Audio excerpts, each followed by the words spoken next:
Cactus Soup.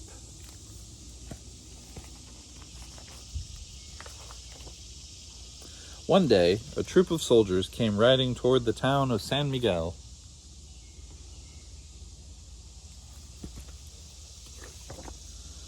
Not everyone was happy to see them. Soldiers are all alike, no matter whose side they fight on, the mayor grumbled. They eat like wolves. There won't be a tortilla left when they get through. What should we do? The people asked. We'll do what we always do, said the mayor. We'll hide our food and tell the soldiers we have nothing to give them. They'll leave when they see they aren't being fed.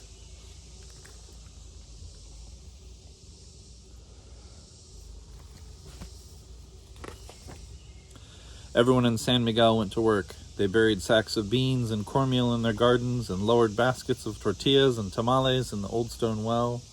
Some hid chickens under their beds and ducks and geese in the bathtubs. Several carried pigs up to the rooftops, while their neighbors herded cows and sheep into the cellars. The children hung strings of chili peppers high in the trees where no one could see them.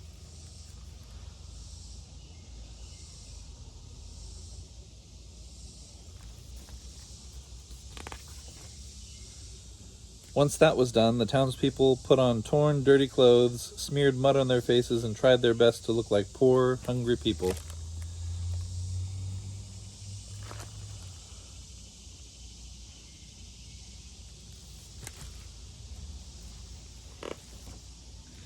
The soldiers came riding into town on prancing horses. They wore wide sombreros. Their leather bandoleras slung across their chests. The captain saluted the mayor and the townspeople. Señor Alcalde, my compañeros and I have been riding all day. We are tired and hungry. Can you spare some beans and tortillas? We would be so grateful. The mayor frowned. I'm sorry, Señor Capitan. As you see, our town is very poor. Other soldiers came by the other day. They ate the few beans and tortillas we had. Now we have nothing. There isn't even enough for the little ones. The parents nudged their children, who began crying bitterly just as they had practiced.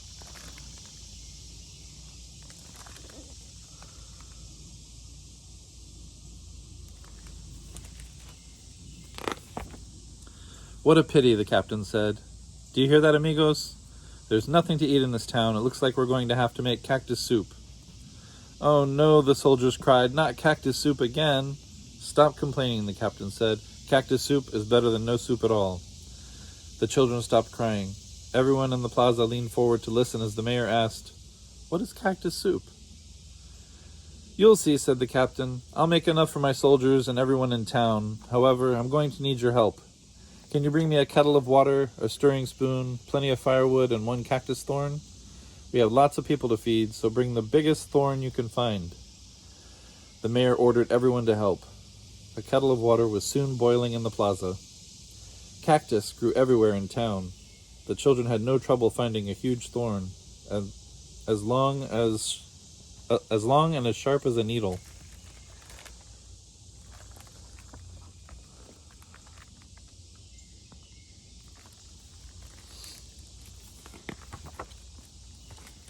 This thorn will make plenty of soup, the captain exclaimed. He dropped it into the kettle and began stirring. How can anyone make soup from a cactus thorn? Asked the priest. Watch carefully. Perhaps we'll learn something, whispered the mayor. The people of San Miguel looked on as the captain stirred and stirred and stirred. He lifted the spoon, blew on it, let it cool, and had a taste. Not bad, he declared, as he continued stirring. I always find that a pinch or two of salt improves the flavor. But never mind, I know how poor you are. Why ask for what you don't have?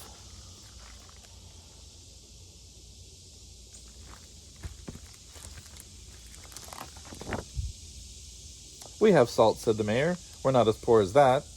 And pepper, too, the town clerk added. Does cactus soup taste good with chilies? Cactus soup is outstanding with chilies, the soldier exclaimed. Oh, and there's a bee right there. All right, I'll ignore him. People tripped over themselves, running home to fetch salt. The children climbed trees to bring down a string of chili peppers. The captain stirred the salt and chilies into the soup. He took another taste. It's getting better, he declared. Too bad you don't have onions. Cactus soup always tastes better with onions. But why ask for what you don't have?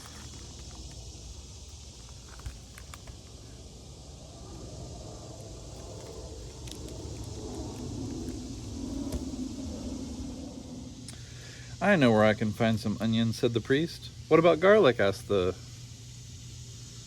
sacristan. Wonder what that is.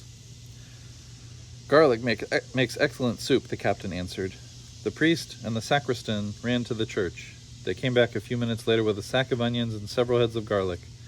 The captain chopped up the vegetables and dropped them in the kettle. Smell that soup, he exclaimed as he continued stirring.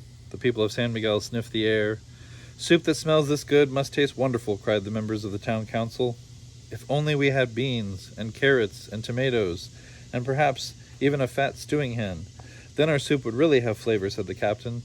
But it's fine the way it is. Why ask for what you don't have?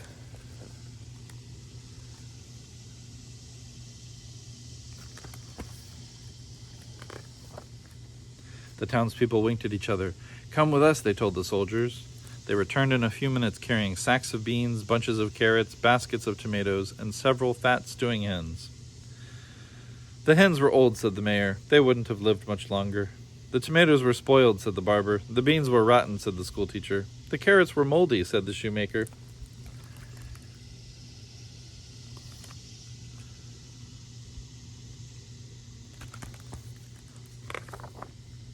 Never mind, said the captain as he stirred and stirred the ingredients into the thick, rich soup.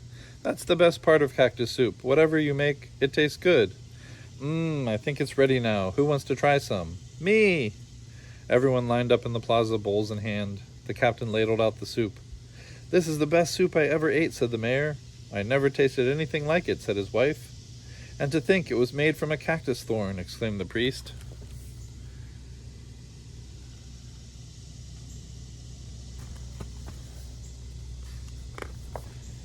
Not bad, said the captain. However, I think cactus soup always tastes better when you have something to go with it.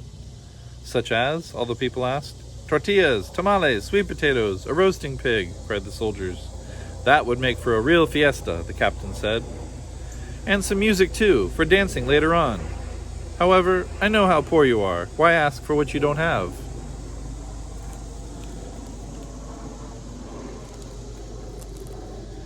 Wait here, the mayor told the soldiers. He whispered orders to everyone in town. They all ran home, and they came back carrying tortillas, tamales, chorizo, camotes, and several fat roasting pigs.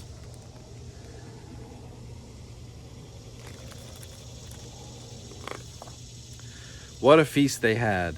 As the night wore on, soldiers and townspeople ate until they couldn't hold another bite. Then they brought out accordions and guitars for singing and dancing.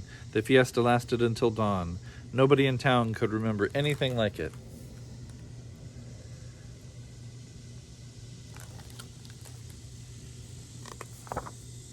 The soldiers rode away in the morning. The people of San Miguel gathered in the plaza to wave goodbye. What will we do if more soldiers come? They asked the mayor, when the last soldier disappeared from sight. Let them come, the more the better, the mayor replied. Feeding soldiers is no trouble. We can feed a whole army and have a fiesta every night, as long as we remember how to make cactus soup.